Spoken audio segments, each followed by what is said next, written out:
Hello everyone, this is Ankita Awasthi. Welcome to my channel Ankita's visions. तो बहुत सारे बच्चे मुझसे ये बोल रहे थे कि मैम अभी तक डॉक्यूमेंट वेरिफिकेशन के लिए हमारे पास कोई मेल तो आया नहीं है, ना ही कोई नोटिस आई है। अरे भैया, कितनी बार नोटिस दे दे तुमको?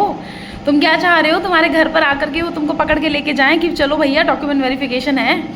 तो जब तुम्हारा नाम आ चुका है, जब मेरिट लिस्ट में नाम आ चुका है, प्लस तुम्हारे पास चालान जनरेट होकर आ चुका है, तो ऑब्वियसली वो तुमसे कनेक्टेड हो रहे हैं ना कहीं। और जब उन्होंने प्रॉपर तरह से एक नोटिस प्रोवाइड कर दी है कि भाई 31 जुलाई को आपका यहाँ पर डॉक्यूमेंट वेरिफिकेशन है, तो तुम क्या चाह रहे हो कि तुम्हारे पास वो आ करके बोले कि आ जाइए भैया, आप आइए हमारे यहाँ एडमिशन ले लीजिए, स्वागत है आपका, ऐसा कुछ चाह रहे हो? बहुत सारे बच्चे बोल रहे हैं डॉक्यूमेंट वेरिफिकेशन के लिए मेल नहीं आया, मेल नहीं आया, मेल नहीं आया। अरे भैया, डॉक्यूमेंट वेरिफिकेशन के लिए मेल क्यों आएगा तुम्हारे पास? जब तुम्हें यहाँ पर प्रॉपर तरह से एडमिशन हो गया है, तुम्हारा लिस्ट में नाम आ गया है, तुम्हारा फीस सबमिट हो गया है, जब यहाँ पर नोटिस प्रोवाइड हो गई है कि जितने बच्चों का यहाँ पर फर्स्ट सेकंड थर्ड में सेलेक्टेड थे वो सारे के सारे यहाँ पर 31 जुलाई को आएंगे, क्यों सोच के बैठे हो कि तुम्हें आकर के कोई लेके जाएगा? हैं मतलब ठीक है, एडमिशन क्या हो गया है, बिल्कुल अब तो भाव बढ़ गए हैं तुम लोगों के। हैं अभी मैं इतने सारे कमेंट्स देख रही हूँ, इतने सारे मैसेजेस देख रही हूँ कि मैम हमारे पास डॉक्यूमेंट वेरिफिकेशन के लिए कुछ नहीं आया, हमारा एडमिशन कंफर्म है, कैसे पता चलेगा? बस हो गया, कंफर्म हो गया, तुम्हारा चालान जनरेट हो गया ना, बीबीएमयू ने तुम्हारा चालान जनरेट कर दिया, मतलब समझ लो बहुत बड़ी बात हो गई तुम्हारे लिए। तो चालान जनरेट हो गया, तुम्हारा एडमिशन हो गया। अब चुपचाप यहाँ पर डॉक्यूमेंट वेरिफिकेशन के टाइम पर आना है।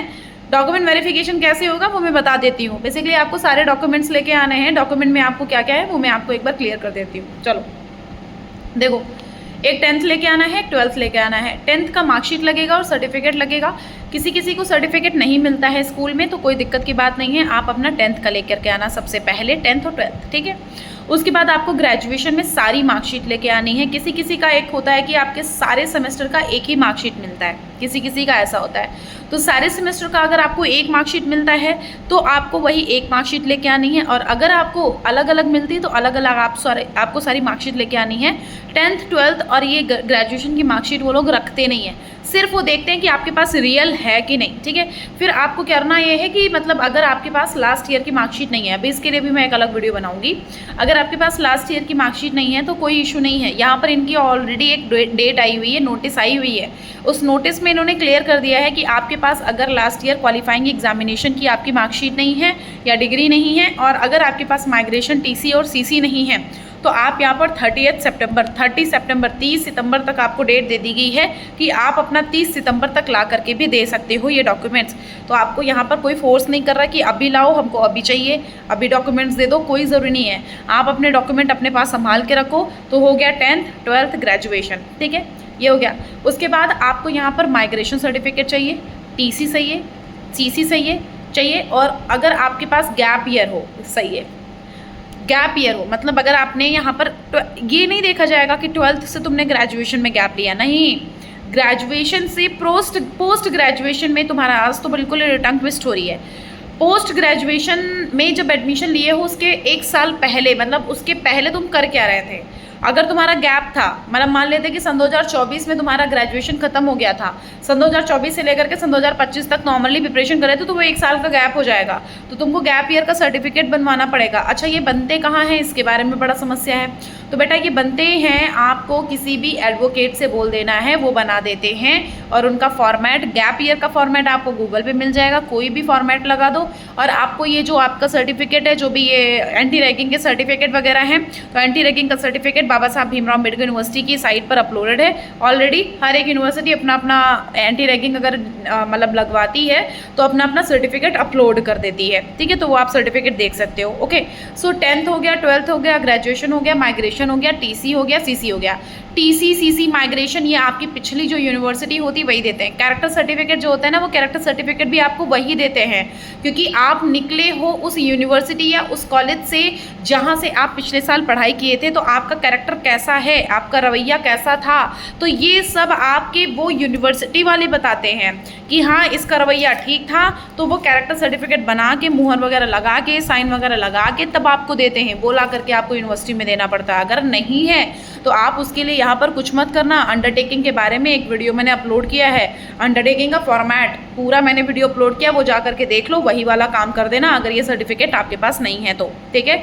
फिर आपको CUET का स्कोर कार्ड लगेगा। दूसरा CUET का स्कोर कार्ड जो आपके पास है दूसरा, समर्थ पोर्टल पर जो बाबा साहब भीमराव अम्बेडकर यूनिवर्सिटी का फॉर्म अप्लाई किया था वो भी लिए जाना। तीसरा, आपको एडमिट कार्ड CUET का लिए जाना, वैसे लगता नहीं है लेकिन लिए जाना। चौथा, जिस मेरिट लिस्ट में नाम आया है तो जिस भी पेज में तुम्हारा नाम लिखा है वो मेरिट लिस्ट निकलवा के लेकर के जाना है। एंड नेक्स्ट, आधार कार्ड आपको, फिर फोटोकॉपी, मतलब ये लेकर के जानी है। मतलब आप जो भी आप एक सेट बना रहे हो ना, एक सेट रियल का रहता है तो एक सेट उसकी फोटोकॉपी रहती है, 2 सेट लगते हैं, एक फोटोकॉपी और एक रियल। और जो फोटोकॉपी होती है वो सेल्फ अटेस्ट होना चाहिए। सेल्फ अटेस्ट का मतलब होता है फोटोकॉपीज़ पर अपने साइन, जो कि अपने 10th 12th ग्रेजुएशन में करते हुए आ रहे हो। तो यहाँ पर फोटोकॉपी लगेगी, आपको ये चीज़ याद रखना, फोटोकॉपी का सेट एक लगेगा ही लगेगा, ठीक है। तो ये सारी चीज़ें हैं। तो अगर आप डॉक्यूमेंट वेरिफिकेशन करा लिए हो, मतलब डॉक्यूमेंट वेरिफिकेशन के लिए आ रहे हो, अगर आप सोच रहे हो कि हमारे पास कोई मेल नहीं आया, तो बेटा आपको कोई मेल नहीं भेजेगा। अब यहाँ पर आपके पास 31 का डेट दिया गया है, 31 जुलाई में डॉक्यूमेंट वेरिफिकेशन वाले आएंगे और 30 से आपके स्पॉट राउंड वाले आएंगे।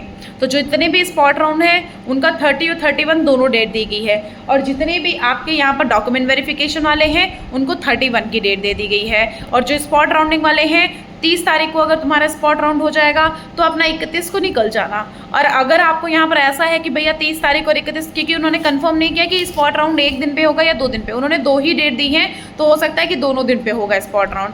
तो यहाँ पर जो तो ऐसा नहीं है कि फर्स्ट स्पॉट राउंड 30 को, सेकेंड 31, नहीं, एक स्पॉट राउंड की डेट यहाँ पर 30 और 31 दी गई है। दूसरा स्पॉट राउंड जो है ना यहाँ पर आपका 14 अगस्त में है, तो वो 14 अगस्त वाले स्पॉट राउंड में पेड काउंसलिंग होती है, मतलब पेड सीट पर एडमिशन ज़्यादातर होता है। जो सेकंड स्पॉट काउंसलिंग होती है ना वो ज़्यादातर पेड सीट वाले बच्चों को मिलता है।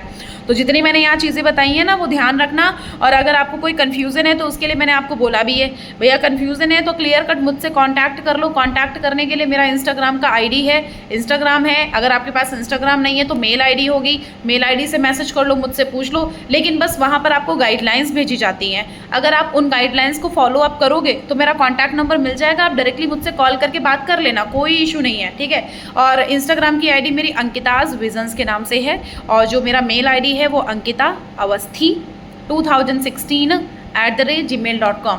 दोनों की ID आपको हमारे डिस्क्रिप्शन बॉक्स में मेंशन है, मिल जाएंगी। अगर आपको यहाँ नहीं समझ आया है तो डिस्क्रिप्शन बॉक्स ओपन करके देख लो, उसमें मैंने लिख रखी है, ठीक है। तो वहाँ पर आप मुझे मैसेज कर दोगे तो आपको रिप्लाई मिल जाएगा एग्जैक्टली कैसे क्या यहाँ पर होगा। पॉसिबल होगा तो स्पॉट राउंड में आ जाऊँगी, अगर पॉसिबल हो पाएगा तो, ठीक है।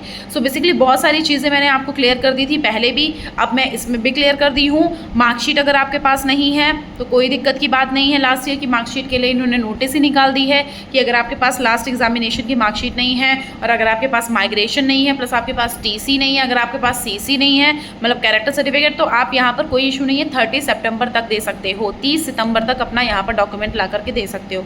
बच्चों ने बोला मेरा बैक लगा हुआ है, तो बैक लगा हुआ है तो भैया तो बैक वैक क्लियर करो, पहले ये कर लो। बैक लगा हुआ है तो गड़बड़ हो सकता है मामला, तो बैक वैक क्लियर करो। बैक वगैरह अगर पता चल गई वहाँ पर तो आपको इशू होगा, तो इसलिए मैं चाहूँगी पहले बैक क्लियर कर लो। पूरा सारा सब कुछ जो भी ऑथेंटिक न्यूज़ है वो मैं आपको प्रोवाइड कर रही हूँ, कुछ भी ऐसा नहीं है कि मैं आपको बोलूँ भैया बैक लगी तो आ जाओ। बैक क्लियर करो, वो ज़्यादा बेटर है। अगर आपकी बैक लगी है, अगर अभी तक बैक क्लियर नहीं हुई है तो प्लीज़ पहले बैक क्लियर करो, इतना बोल दे रही हूँ। इसके लिए मैं अलग से भी एक वीडियो बना दूंगी, ठीक है। चलो थैंक यू सो मच। और इनकम सर्टिफिकेट लगेगा वैसे, कैटेगरी सर्टिफिकेट भी, कैटेगरी सर्टिफिकेट ले लेना। इनकम सर्टिफिकेट आपका जो भी जनरल कैटेगरी वाले हैं उनको नहीं देना पड़ेगा। अगर इनकम सर्टिफिकेट दे दोगे, अगर तुम्हारा यहाँ पर ऐसा है 2 लाख से नीचे की अगर सैलरी है तो तुम्हारा यहाँ पर ये हो जाएगा कि तुमको क्लियर कट टू कट तुमको स्कॉलरशिप मिल सकती है, ऐसा है, स्कॉलरशिप आती है यहाँ पे। तो बहुत सारी चीज़ें हैं मैंने आपको क्लियर करी हैं। अभी ध्यान रखो, कोई समस्या दिक्कत हो तो मुझसे पूछ लेना, मैं आपको हर एक चीज़ के बारे में क्लियर कर दूँगी। Okay, thank you so much, ध्यान रखो, परेशान मत होना।